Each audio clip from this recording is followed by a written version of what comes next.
The quiet species ambassador Sarah Chen walked through the crystal corridors of the Galactic Council station. Her shoes made soft clicking sounds on the smooth floor. Around her, dozens of alien species moved about their business. Some had scales that shimmered in the artificial light.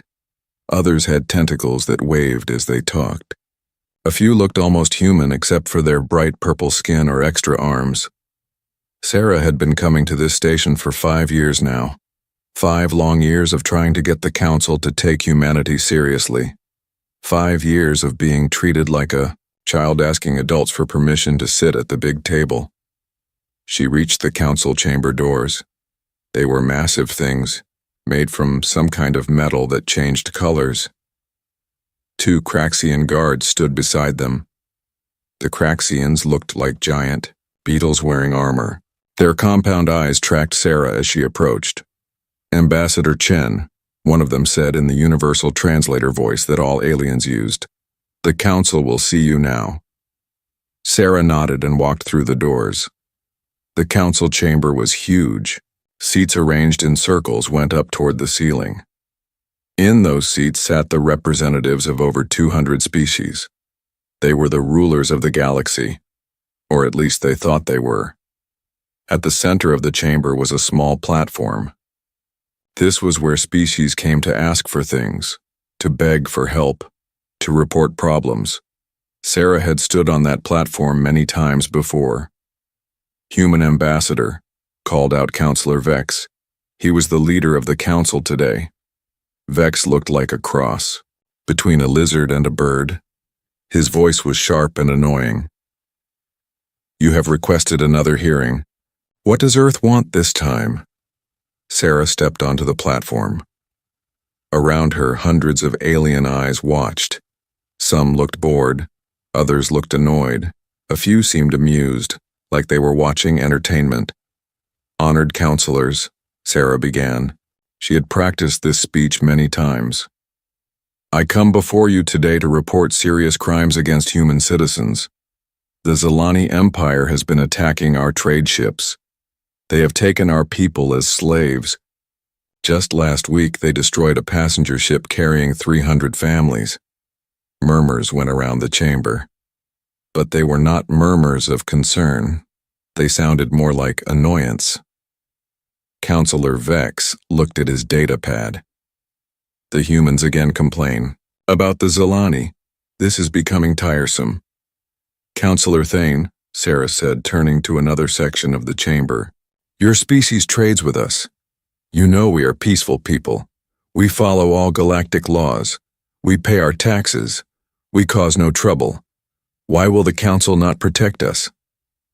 Counselor Thane was from a species that looked like walking plants. His leaves rustled as he spoke. "Ambassador Chen, the humans are a very young species. You have been in space for less than 100 years. The Zilani Empire has existed for over 3,000 years. They are a powerful force in this galaxy. But they are murdering innocent people," Sarah said. Her voice was getting louder. She tried to control it. Getting angry never helped with the Council. "The galaxy is a dangerous place," said Counselor Zeph. She was from a species that lived in water tanks. Her voice bubbled as she spoke. "Young species must learn to defend themselves, or they must find protection under stronger species." Sarah felt her heart sink. She had heard these words before. The Council had a simple rule. Strong species could do what they wanted to weak species, as long as they did not threaten the Council. Itself, the Council did not care. "Perhaps," said Counselor Vex, "it is time for humanity to accept reality. The Zilani have offered to take Earth under their protection. You would become a client species. Your people would be safe." "As slaves," Sarah said. "As protected beings," Vex corrected. "Many species have found happiness under Zilani guidance. They provide security. They provide purpose. They provide structure." Sarah looked around the chamber. She saw the faces of beings who ruled star systems, who controlled the fate of billions of people, and she saw that they did not care about justice. They only cared about power. The Council has made its decision, Vex announced. Humanity will accept Zelani protection within 30 days. This will end the conflict. This will bring peace. And if we refuse? Sarah asked. Vex's lizard-like face showed what might have been a smile. Then you will face the consequences of that choice. The galaxy does not coddle children forever. The session ended. Sarah walked out of the chamber with her head held high. But inside she was falling apart. She had failed. After 5 years of trying, she had failed to protect her people. She made her way to the communication center. There she sent a message back to Earth. The message was simple. Council vote complete. Protection offer confirmed. Zelani deadline 30 days. Recommend immediate preparation of Response Protocol 7. Sarah had never expected to send that message. Response Protocol 7 was something Earth had hoped never to use. It was a plan made by people who understood that sometimes diplomacy was not enough. On Earth, the message reached the Global Defense Council within minutes. Admiral James Torres read it 3 times. Then he walked to a secure terminal and typed, in a code that had been waiting for 5 years. All over Earth, quiet facilities began to wake up. Factories that had been building civilian equipment started showing their true purpose. Research stations that studied agriculture revealed massive weapons labs. Mining operations on the Moon and Mars suddenly had a very different kind of cargo to ship. The human race had spent 50 years in space being polite, being peaceful, being everything the galaxy expected from a young species. But humans had also been learning. They had been watching. They had been preparing. Sarah Chen did not know about the facilities waking up on Earth. She did not know about the ships hidden behind the Moon. She did not know about the weapons that human scientists had built using technology traded from friendly alien species. What Sarah did know was that her people were in danger. And she knew that the galaxy had just made a very serious mistake. As she walked back to her quarters on the station, Sarah began composing another message. This one would go out to every species in the galaxy, every world, every ship. It would be broadcast on all frequencies. The message was very simple. To all who hear this transmission, in 36 hours the Zelani Empire will attempt to enslave the human species. The Galactic Council has approved this action. We have asked for justice. We have asked for protection. We have been refused both. Therefore, humanity will now handle this matter ourselves. To those species who have been kind to us, we thank you. To those who have stood by and watched, we forgive you. To those who have harmed us, we are coming. Earth remembers. Earth protects its own. Sarah sent the message and sat back in her chair. Around the galaxy, billions of beings would hear those words. Most would ignore them. The humans were weak. The humans were peaceful. The humans could not possibly be a threat. They were about to learn how wrong they were. Lines in the void. Commander Zelak of the Zelani Empire read the human message and laughed. The sound echoed through the bridge of his flagship, the Devourer. Around him, his crew joined in the laughter. The idea that humans could threaten anyone was the best joke they had heard in years. Send a reply, Zelak ordered. Tell the humans that their time of hiding is over. Tell them that in 24 hours we will arrive at their pathetic little system. Any who surrender will be allowed to live as servants. Any who resist will be destroyed. The Zelani had been expanding their empire for 3,000 years. They had conquered over 40 species. Some had fought bravely before falling. Others had surrendered immediately, but all had fallen in the end. The humans would be no different. Zelak looked at the star charts on his main screen. The human system was small, just one star with a few planets. The humans called their star Sol and their main world Earth. Intelligence reports said Earth had a population of about 8 billion. That would make excellent slaves once they were properly trained. The Zilani fleet was impressive. 50 warships, each one the size of a human city. They carried weapons that could crack planets. They had shields that could stop almost any attack. They had conquered systems with much stronger defenses than anything the humans possessed.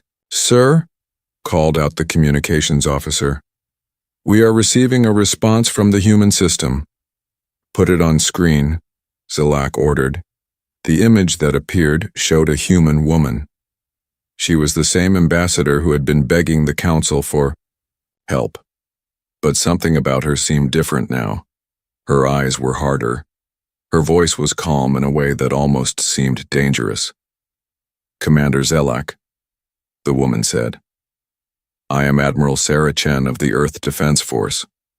You have 48 hours to withdraw your fleet from human space. You have 48 hours to release all human prisoners. You have 48 hours to pay reparations for the murder of our citizens. After that time, we will consider your empire to be at war with humanity." The bridge fell silent.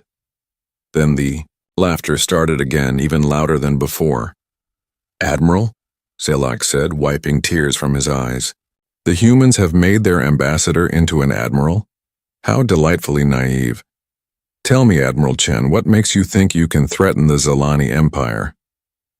Sarah Chen's expression did not change. "Commander Zelak, your species has existed for 3,000 years. In that time, you have conquered 42 other species. You have enslaved billions of beings. You believe this makes you strong." "It does make us strong," Zelak replied. "No," Sarah said quietly. "It makes you bullies, and bullies always make the same mistake. They think their victims will stay victims forever. Your species is barely 50 years old in space," Zelak said. "You have no weapons, no real ships, no military tradition. What could you possibly do to threaten us?" 47 hours and 37 minutes, Sarah said. "And you will find out." The transmission ended. Zelak stared at the empty screen for a moment. Then he shrugged. "Increase speed. I want to reach their system in 30 hours instead of 48. Let us show these humans what happens when they threaten their betters." The Zilani fleet surged forward through space. Behind them, they left a trail of destroyed human trade ships and burning colonies. The galaxy watched and waited. Most species expected the humans to surrender quickly. A few hoped the humans might put up enough of a fight to entertain them. On our Earth, Admiral Chen stood in the command center buried deep beneath the planet's surface. Around her, screen showed data from across the solar system. Ships were moving, weapons were charging. Plans that had been theoretical for decades were now becoming reality. "Status report," she ordered. "All orbital platforms are online," reported Captain Martinez. "Luna base reports full readiness. Mars fleet is moving into position. The outer system perimeter is established. What about our special projects? The Prometheus arrays are charged and ready. The Nemesis protocol is standing by. And Admiral, the volunteers for Project Lazarus are in position." Sarah nodded. Project Lazarus was the most dangerous part of their plan. It required human ships to get very close to enemy vessels. Many of the volunteers would not survive, but they had all stepped forward anyway. "Incoming transmission from the Zilani fleet," another officer reported. "Put it through." Commander Zelak's face appeared on the main screen, but this time he was not laughing. His expression was angry. "Human Admiral," he snarled. "My fleet has just encountered something impossible. Your trade ships are fighting back. How is this possible?" Sarah allowed herself a small smile.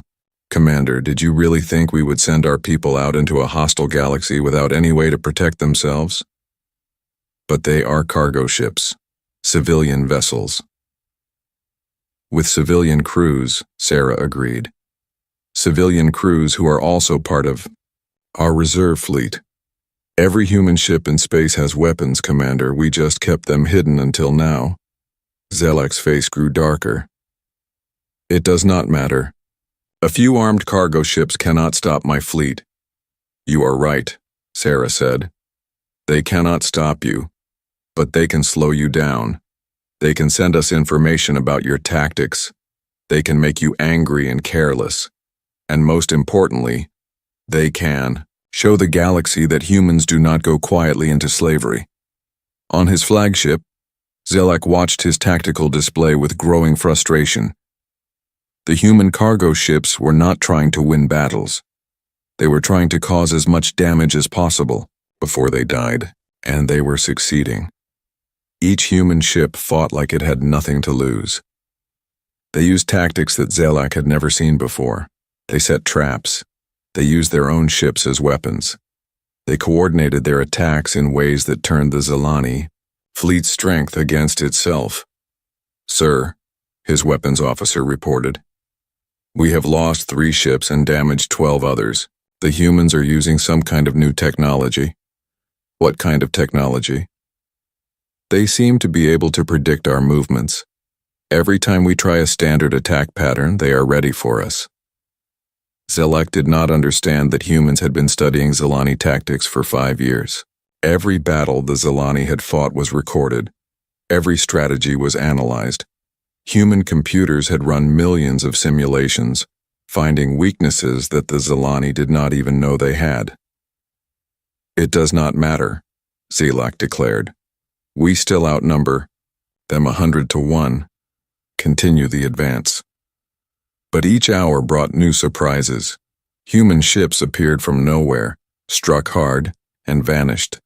Space mines exploded in seemingly empty areas. Communications were jammed and restored in patterns that made no sense. By the time the Zilani fleet reached the edge of the Sol system, they had lost 8 ships. 12 more were badly damaged. Commander Zelak's confidence was beginning to crack. Send a message to the human admiral, he ordered. Tell her that I am willing to negotiate new terms. The reply came quickly. Admiral Chen appeared on his screen again, but this time she was not alone. Behind her stood dozens of other humans in military uniforms. All of them had the same hard look in their eyes. Commander Zelak, Sarah said. You had 48 hours to withdraw. That time has passed. You are now at war with humanity. Wait, Zelak said quickly. We can still reach an agreement. The Zilani Empire is willing to offer better terms. The time for terms has passed, Sarah replied. You have murdered our people. You have enslaved our citizens. You have threatened our home. Now you will face the consequences. You cannot defeat the Zilani Empire. We have 1,000 ships. We have conquered dozens of species. We have ruled the galaxy for centuries. Sarah's smile was cold. Commander, you have made one critical error in your calculations. What error? You assumed that Earth was defenseless. You assumed that humans were weak. You assumed that 50 years in space was not enough time to build a real military force. Sarah leaned forward. You were wrong on all counts. Around the Sol system, new contacts began appearing on Zilani sensors. Ships that had been hidden behind planets and moons. Space stations that had been disguised as asteroids. Weapon platforms that had been dormant until this moment. The Zilani fleet suddenly found itself outnumbered 3 to 1. Impossible, Zelak whispered. Commander, Sarah said, you are about to learn why humans are the most dangerous species in the galaxy. It is not because we are the strongest. It is not because we are the smartest. It is because when you threaten our families, we become something else entirely. The transmission ended. In the dark of space, the human fleet began to move. The awakening storm captain, Marcus Reed, stood on the bridge of the battleship Defiance. Around him, his crew worked at their stations with quiet efficiency. No one spoke unless they had to. Everyone knew what was coming. Marcus was 45 years old. He had spent 20 years in the Earth Defense Force waiting for a war that everyone hoped would never come. Now that war was here, and he discovered something about himself. He was not afraid. He was angry. Enemy fleet bearing 27 Mark IV, reported Lieutenant Kim from the sensor station. 50 ships. They are moving into attack formation. Any response to our surrender demand? Marcus asked. No, sir. They are ignoring all communications. Marcus nodded. He had not expected the Zilani to surrender, but Earth's rules of war required him to offer the chance. Now that chance was gone. All ships, he said into his communicator. This is Admiral Reed. Execute Plan Omega. Show them what humans do to bullies. The human fleet moved like a pack of wolves. They had trained for this moment for decades. Every pilot knew their role. Every gunner had practiced their shots 1,000 times. Every ship captain understood the plan perfectly. The Zilani had expected a traditional battle. Two fleets facing each other in space, trading shots until one side won. That was how space battles had been fought for thousands of years. It was how the Zilani had always fought. The humans did something different. Commander Zelak watched his sensors with growing confusion. The human ships were not forming a battle line. Instead, they were splitting into small groups. Some groups were moving very fast toward his fleet. Others were hanging back. A few seemed to be heading away from the battle entirely. What are they doing? He asked his tactical officer. Unknown, sir. This does not match any known battle formation. The first human group reached the Zilani fleet at incredible speed. Zelak expected them to slow down and engage in normal combat. Instead, they flew straight through his formation, firing as they went. Damage report, Zelak shouted as his ship shook from multiple hits. Forward shields down to 60%. Hull breaches on decks 7 and 12.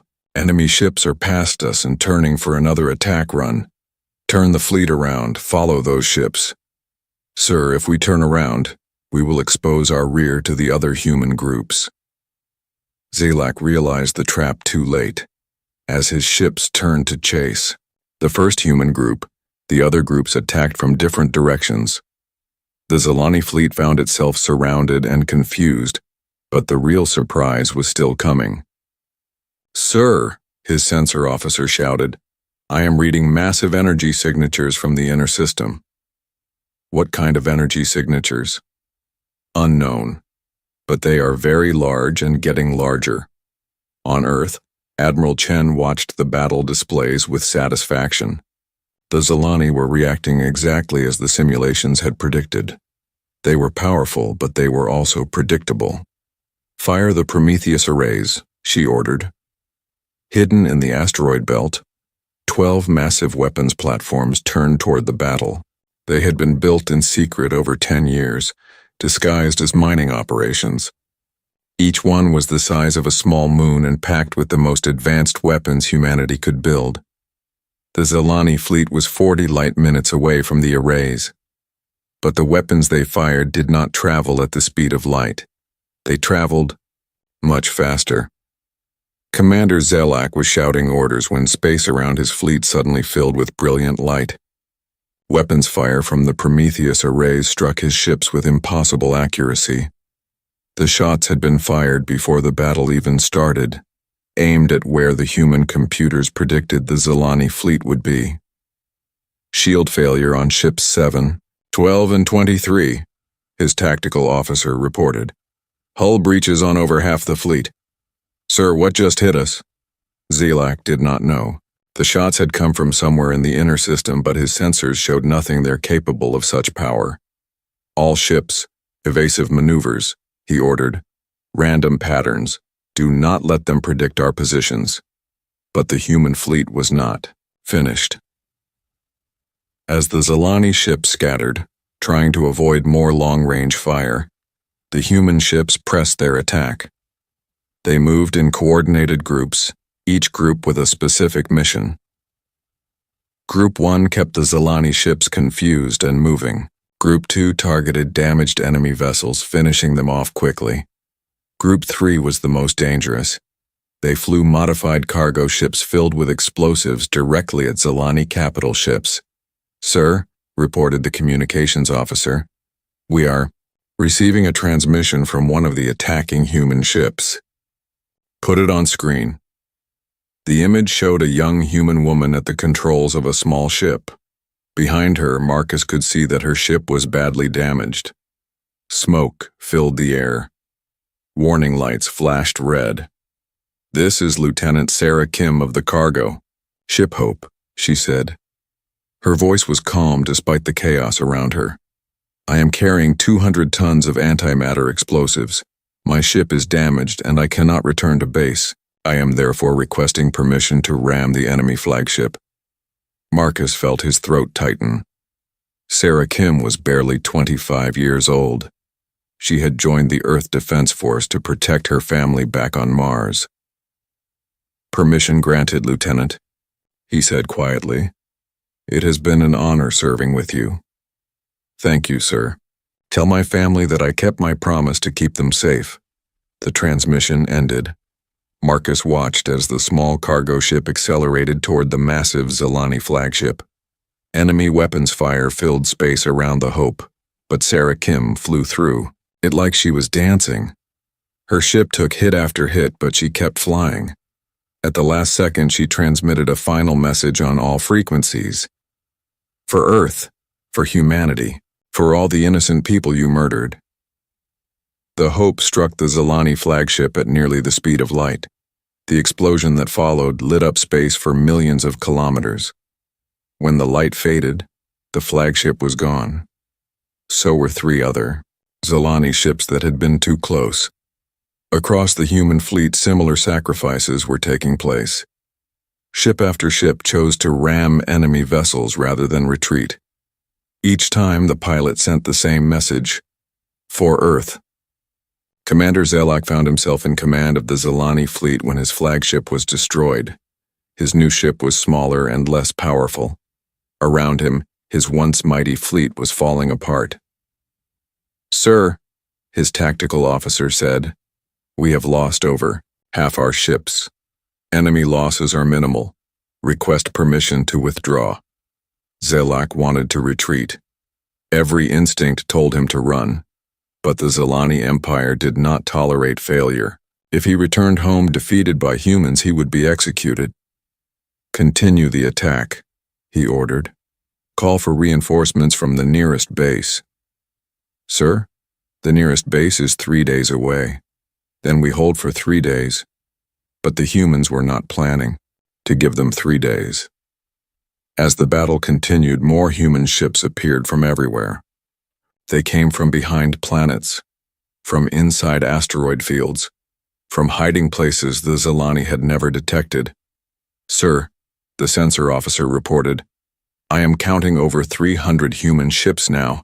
How is this possible?" Zelak did not know. The intelligence reports had said humans had fewer than 50 military vessels. Where had all these ships come from? The answer was simple. For 50 years, every human ship built had been designed to serve as both civilian vessel and warship. Cargo ships carried hidden weapons. Passenger liners had armor plating disguised as hull reinforcement. Even small personal craft could fight if needed. When the call went out, every human ship in the solar system had answered. Miners from the asteroid belt, colonists from the outer planets, even tourists who happened to be visiting Earth. All of them had armed their ships and joined the battle. The Zalani Empire had been fighting for 3,000 years, but they had never fought anything like this. They had never faced an entire species that refused to surrender. They had never encountered people who would rather die than live as slaves. As his fleet continued to shrink, Commander Zelak finally understood what the human admiral had meant. Humans were not dangerous because they were strong. They were dangerous because they were willing to sacrifice everything to protect each other. "Sir," his communications officer called out, "we are receiving another message from the human admiral." Admiral Chen appeared on his screen. Behind her, Marcus could see hundreds of humans working at control stations. All of them had the same determined look. "Commander Zelak," she said, "you have lost 38 ships. You have perhaps 12 vessels remaining that are capable of fighting. I am offering you one final chance to surrender." "The Zelani Empire does not surrender," Zelak replied automatically. "Then you will die here," Chen said simply. "But before you do, I want you to understand something. This battle is not about territory. It is not about resources. It is not about conquest. This battle is about the simple fact that you threatened our families." She leaned forward. "Commander, humans have one rule that we never break. We protect our own. No matter the cost, no matter the odds, no matter how powerful the enemy. You threatened our children, our parents, our brothers and sisters. That was your first mistake. Your second mistake was thinking we would forgive you for it." The transmission ended. Around the Sol system, the remaining human ships began to close in on what was left of the Zelani fleet. Commander Zelak looked at his tactical display and knew the battle was over. His mighty fleet had been destroyed by a species the galaxy considered weak. His empire's reputation was broken, and he was about to die in a system he had come to conquer. His last thought was a warning he wished he could send to the rest of the galaxy. The reckoning Wave Admiral Sarah Chen stood before the assembled fleet commanders in the war room, deep beneath Earth's surface. The holographic display showed the entire galaxy with red markers indicating Zelani Empire territories and yellow markers showing human positions. "Gentlemen and ladies," Sarah began, "the Sol system is secure. The Zelani invasion fleet has been completely destroyed. We have captured 12 enemy vessels and over 300 prisoners, but this is only the beginning." Admiral Marcus Reed leaned forward in his chair. "Admiral, our intelligence teams have finished questioning the Zelani prisoners. What they have told us is disturbing." Sarah nodded. "Show them." The display changed to show images from Zelani prison camps, humans in chains, human children being sold in slave markets, human colonies burned to ash. The room fell silent as the commanders saw what had been done to their people. "The Zelani Empire holds approximately 50,000 human prisoners," Sarah continued. "They have destroyed 17 human colonies. They have murdered over 200,000 of our citizens, and they have done all of this with the full knowledge and approval of the Galactic Council." Admiral Torres, a gray-haired man with cold eyes, spoke up. "What are your orders, Admiral?" Sarah looked around the room at the faces of Earth's military leaders. These were people who had spent their lives preparing for this moment. People who understood that sometimes justice could only be delivered at the end of a gun. "Operation Righteous Fury is now active," she said. "We are going to dismantle the Zelani Empire. We are going to rescue our people, and we are going to make sure that what happened here never happens to any species again."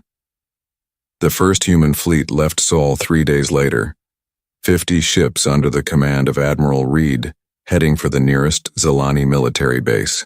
They carried with them weapons the galaxy had never seen, and a fury that burned like a star. The Zelani base at Proxima Station was considered impregnable. It had massive shields, hundreds of defense platforms, and a garrison of 10,000 soldiers. It had never been successfully attacked in over 500 years. Admiral Reed's fleet arrived at Proxima Station exactly 72 hours after leaving Earth. The base commander, General Thex, watched the human ships approach with amusement. 50 ships, he said to his aide. "The humans sent 50 ships against our mighty fortress? How quaint. General Thex had not heard about the destruction of the invasion fleet. Communications from the Sol system had been cut off at the source. As far as he knew, the humans were still a weak species that posed no threat to anyone. "Open communications," he ordered. "Let me speak to their commander." Admiral Reed's face appeared on the main screen. He looked tired, but his eyes were as hard as steel. "General Thex," Reed said, "I am Admiral Marcus Reed of the Earth Defense Force. You are hereby ordered to surrender this base, release all human prisoners, and submit to judgment for crimes against humanity." General Thex laughed so hard that tears ran down his scaly face. "Admiral Reed, you must be joking. This base has defenses that could stop 1,000 ships. What makes you think 50 human vessels could threaten us?" "General," Reed said quietly, "we are not here to threaten you. We are here to destroy you. You have 10 minutes to surrender. After that, we will take the base by force." "And if we refuse?" Reed's expression did not change. "Then you will discover why the human species survived long enough to reach the stars." The transmission ended. General Thex wiped the tears from his eyes and shook his head. "Humans," he said to his aide. "They are even more amusing than I thought. Activate all defense systems. Let us show these children what real military power looks like." The human fleet approached the base in a formation that made no sense to Zilani military doctrine. Instead of staying together, the ships spread out in a wide circle around the station. Instead of advancing directly, they began to orbit at maximum weapons range. "What are they doing?" General Thex asked his tactical officer. "Unknown, sir. They appear to be studying us." That was exactly what they were doing. For 10 minutes, human sensors scanned every inch of the Zilani base. They measured shield frequencies, analyzed weapon positions, and mapped defensive patterns. The information was transmitted back to Earth, where human computers processed it in seconds. Then the computers transmitted back detailed attack plans tailored specifically for this base's defenses. 10 minutes are up," Admiral Reed announced on all frequencies. "General Thex, you had your chance." The human attack began with something the Zilani had never seen before. Instead of firing energy weapons, the human ships launched what looked like simple metal rods. Thousands of them, each one the size of a telephone pole. "Sir," the tactical officer reported, "the humans are firing metal projectiles at us. Our shields will stop them easily." But the metal rods were not ordinary projectiles. They were made of materials that human scientists had been developing for decades. Materials that became stronger under energy bombardment. Materials that could punch through shields like they were made of paper. The first rod struck the base's shields and passed right through them. They hit the outer hull with the force of nuclear explosions. Alarms began screaming throughout the station. "Impossible!" General Thex shouted. "Our shields are rated to stop anything."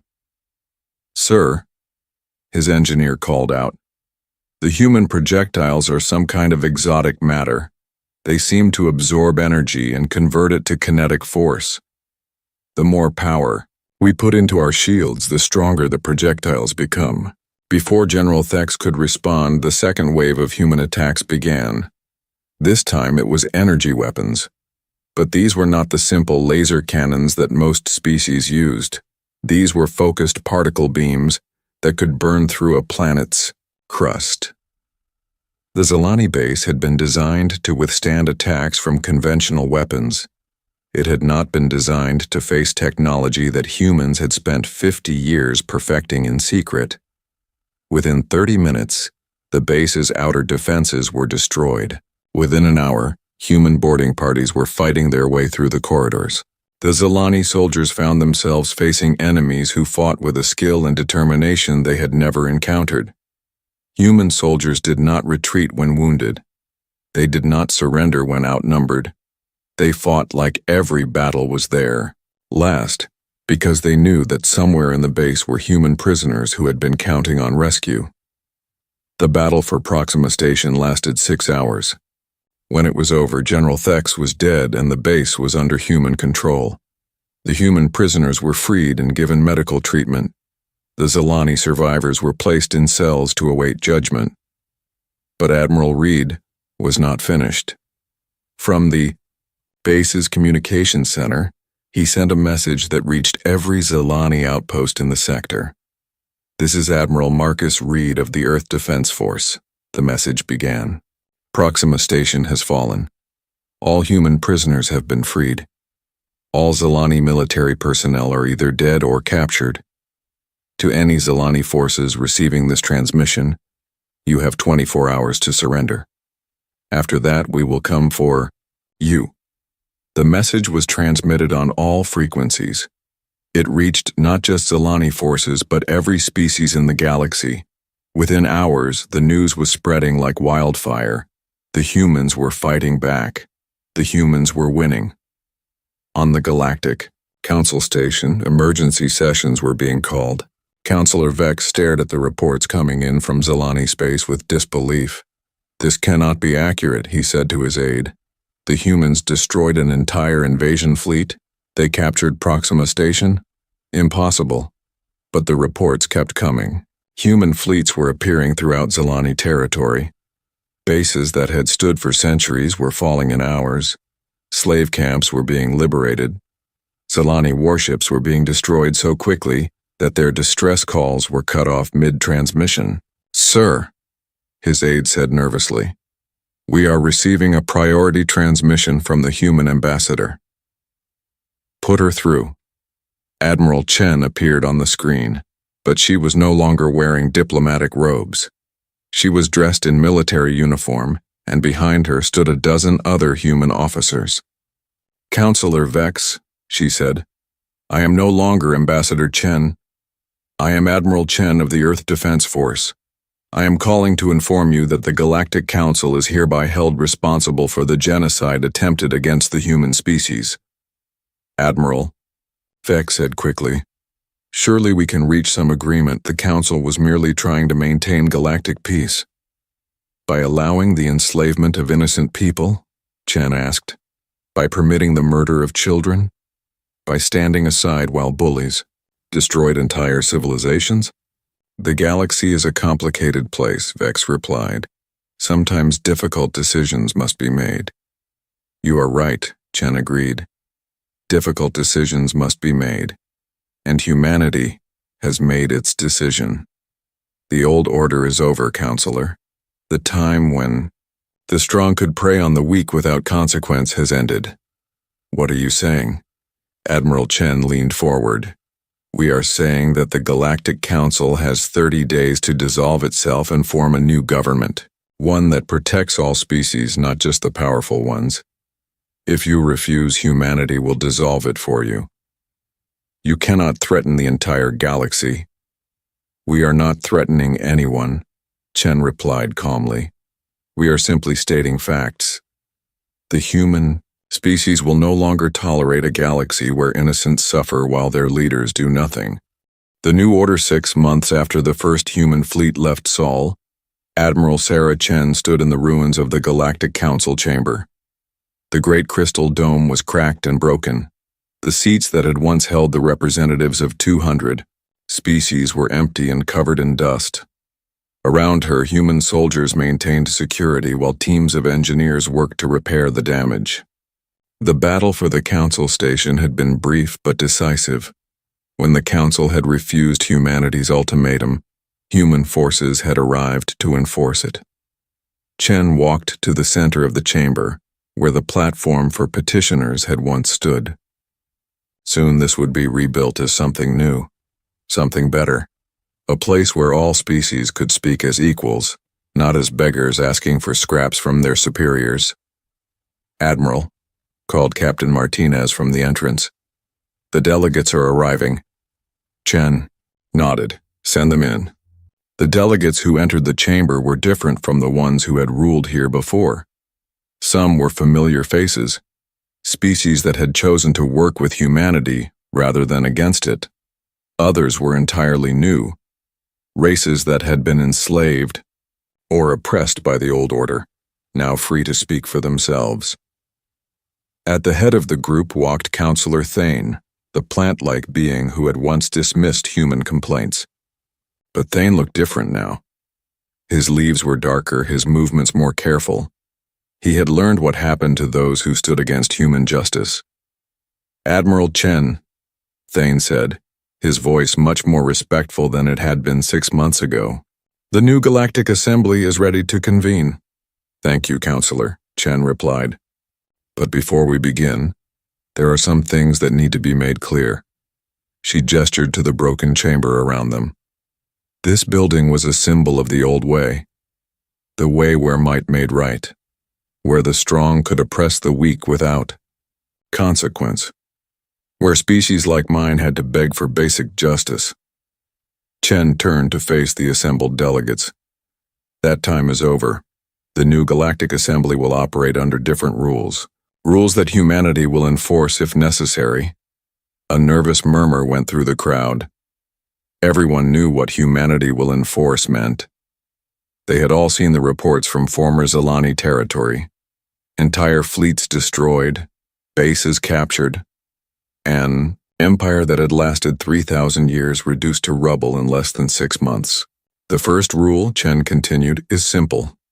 No species may attack, enslave, or oppress another species. Any government that violates this rule will face the combined military might of the human species and our allies." She looked directly at several delegates who had once supported the Zilani Empire. "The second rule is that all species have the right to representation in this assembly. No longer will young or weak civilizations be ignored. Every voice will be heard."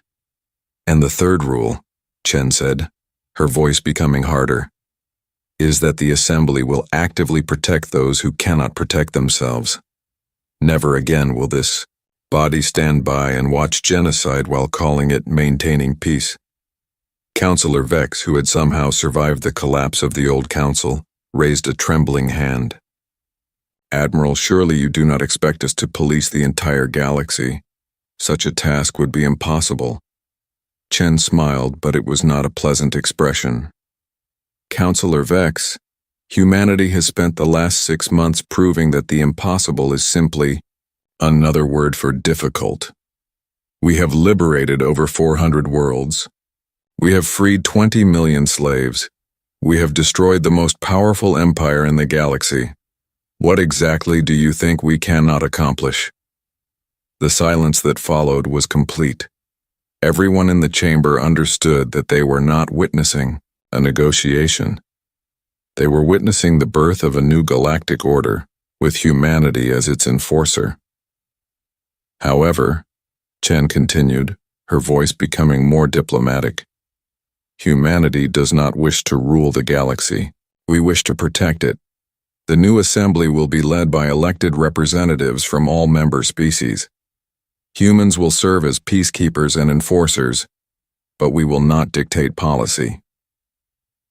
Delegate Kree, a small reptilian being whose species had been enslaved by the Zilani for 2 centuries, stepped forward. "Admiral Chen, my people are grateful for our freedom, but many of us wonder, what assurance do we have that humanity will not become the same kind of oppressor?" It was a fair question, and Chen had expected it. "Delegate Kree, let me tell you what human history has taught us. Power corrupts. Absolute power corrupts absolutely. This is why humanity will never hold permanent positions in the assembly government." She gestured to the human soldiers standing guard around the chamber. "Our role is to be the sword and shield of galactic justice. Nothing more. When the assembly votes to take action against oppression, we will act. When the assembly votes to protect the innocent, we will protect them, but we will not rule." "And if humanity decides it no longer wishes to serve in this role?" asked Counselor Thane. Chen's expression became thoughtful. "Then another species will take our place. But until that day comes, humanity will stand guard. It is what we do. It is what we have always done." Over the following weeks, the new Galactic Assembly was formally established. Representatives from over 300 species took their seats in the rebuilt chamber. Many of them were species that had never been allowed to participate in galactic government before. The Assembly's first act was to establish the Galactic Protection Force, with humanity as its primary component. Human fleets would patrol the trade routes, protect peaceful worlds, and respond to threats against any member species. The second act was to create the Liberation Corps, dedicated to freeing any remaining enslaved populations throughout the galaxy. Within a year, slavery was virtually extinct in civilized space. The third act was to establish the Justice Tribunal, which would judge war criminals and those guilty of crimes against sapient beings. The former leaders of the Zilani Empire were among the first to be tried and convicted.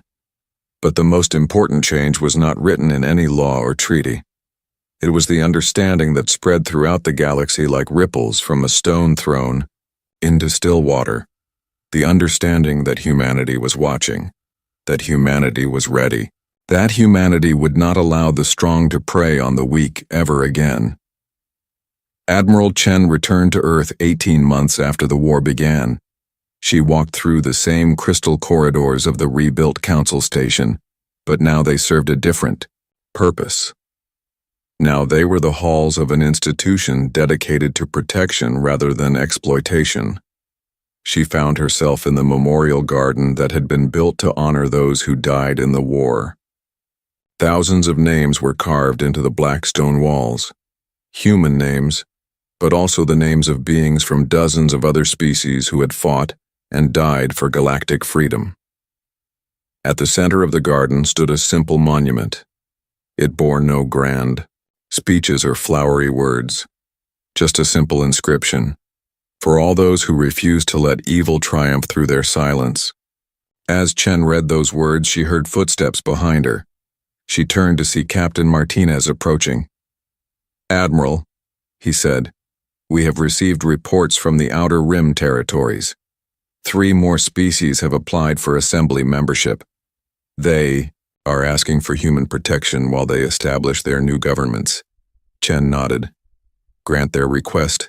Assign the Second Fleet to patrol their space until they are stable." "Yes, ma'am." "Admiral, there is something else. Intelligence reports that a new empire is forming in the Andromeda sector. They call themselves the Iron Dominion. Early reports suggest they are enslaving primitive species." Chen's expression hardened. "How many ships do they have?" "Approximately 200. They seem to believe that the destruction of the Zilani Empire was a fluke. They think humanity got lucky." Chen looked back at the memorial wall, at the names of all those who had died to protect the innocent. Then she looked up at the stars visible through the garden's transparent dome.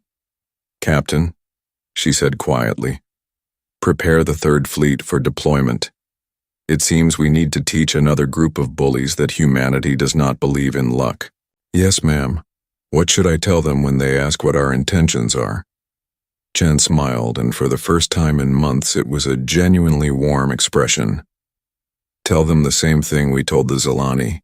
Tell them the same thing we will tell every would-be tyrant in this galaxy. Tell them that Earth protects its own, and in this new galaxy, everyone is our own." As she walked away from the memorial garden, Admiral Chen could feel the weight of responsibility on her shoulders. Humanity had taken on the role of galactic protector, and that role would never end. There would always be new threats. There would always be new bullies who thought they could prey on the weak. But there would also always be humans, ready to stand against them, ready to fight, ready to sacrifice everything to protect those who could not protect themselves. The galaxy had learned a harsh lesson in those 6 months of war. It had learned that the quiet species from the small system was not quiet by nature, they were quiet by choice. And when that choice was taken away from them, when their people were threatened and their children were endangered, they became something terrifying. They became the storm that swept away empires, They became the fury that shook the very foundations of space itself. They became the proof that sometimes the most dangerous predator is the one that chooses to be peaceful. Thank you for watching, and comment for next part.